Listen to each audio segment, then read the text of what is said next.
Does anybody have any questions for either one of us?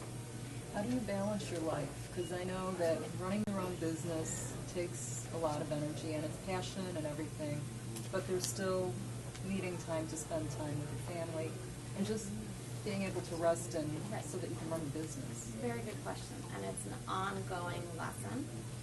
I need balance. I say that's part of my sign. If I don't feel balanced, it's clearly off. Sometimes I have a hard time readjusting and figuring it out, so I go and get help. And I say, here's what's happening, what do I do? I learned the concept of capacity and workload 2 months ago, where I was physically, my company's on an upward trajectory. I was having all these clients come to me, and I didn't want to say, no, I can't do this week out of fear that they might not come back. And I was taking on more than 40 hours a week in just clients. And then I didn't have to run my business. And I ran myself into the ground. And I was miserable and tired, and my work was suffering. I can't be creative. I can't look good if I'm tired. So I learned the capacity. I now schedule in literally task by task for my hours. I learned, and I kind of bargained. I said I will work a 60-hour week for a month because I need to do some catch-up on all my systems I'm working on. Because I don't want to let go of those customers right now. They're fantastic. So for 1 month, I'll negotiate. But I don't want a 60-hour life. I did that world. It's not for me. So I scheduled, and I scheduled in the gym.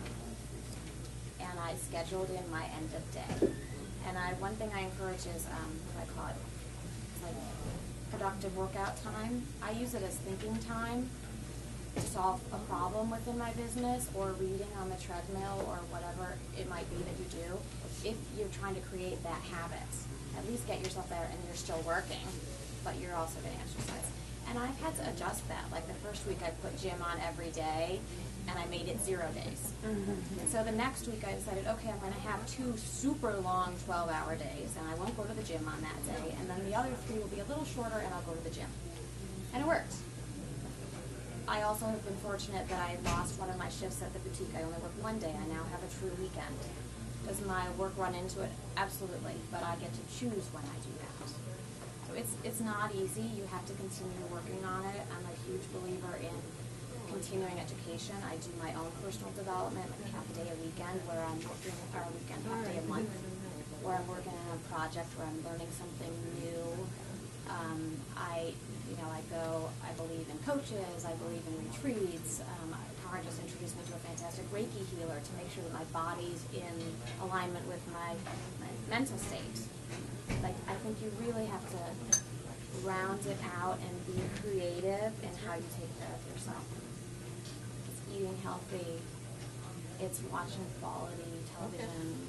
I get 8 fashion magazines because it's my industry. It's not enjoyable to me anymore to look at fashion magazines. I also get business magazines, which I find so fascinating. So, you just, a little bit of everything in moderation. Moderation is what I say. And trial and error. It doesn't have to be, don't do everything what David says. Thank you. I think, too, that there's an element, I think that actually is the discipline. This idea of, we use the word balance, but I'm going to substitute that for priority. And I'll say that if we are relentless in discerning or acknowledging what our true priorities are, and literally they may need to change day to day depending on circumstance, but we have a tendency to overwhelm ourselves with too much of everything. Claire was just talking about all the magazines. It really is about removing. It's not so much about time management as it is about removing the things that really are just taking up space for us. And that's, I think, in all aspects of our lives. I'm just beginning to practice this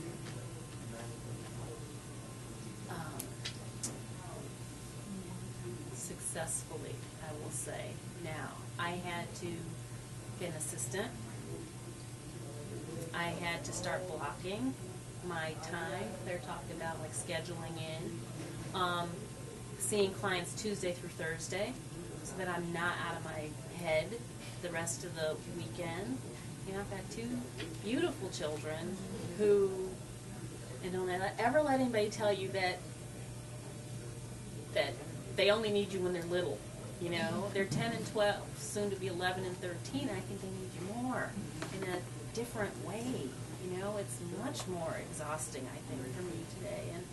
And so what I've learned is a to-do list that's got 3 things on it every day, which is why that 21-day coaching program that I'm putting together it's really about helping people remove the stuff that's really excess. You know, it's where we're spending our time, and is that a true priority? And it is. It's removing yourself from boards or things anything that's like mediocre. Like your vibe on it is like it's okay or it's good enough. No, we don't have room for that because that's what exhausts us.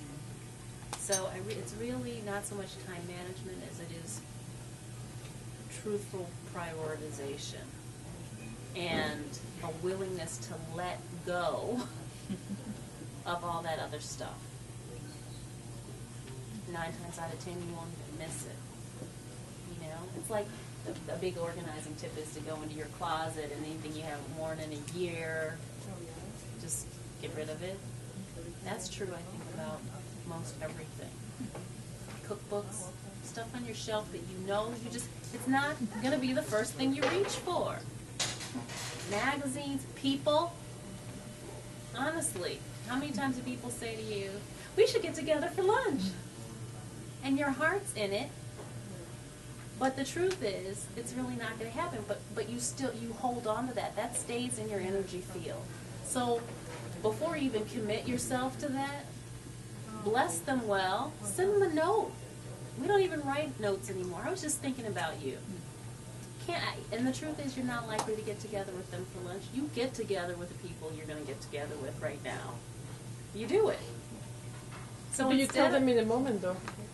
Excuse me? What do you tell them in the moment when they say, we should get together for lunch? You know what I say? I say that, you know what? I am stuffed to the gills. I love you, maybe sometime in the future, but it's not going to happen right now. I've been telling people, I know I can't do it for the next couple of months. Maybe there's an opportunity to do something, but it doesn't mean I've completely unplugged myself from them. I do write notes, and I just drop them in the mail. And if and when, on the rare occasion somebody does that to me, I'm like, oh, it's so nice to see that, or to hear from them. It doesn't mean that you are ditching them, but the reality is... phone dates. Well, that's a good idea, Phone dates too. when I can't make the time because it takes so much time commuting and scheduling, and we schedule a phone date. My girlfriends.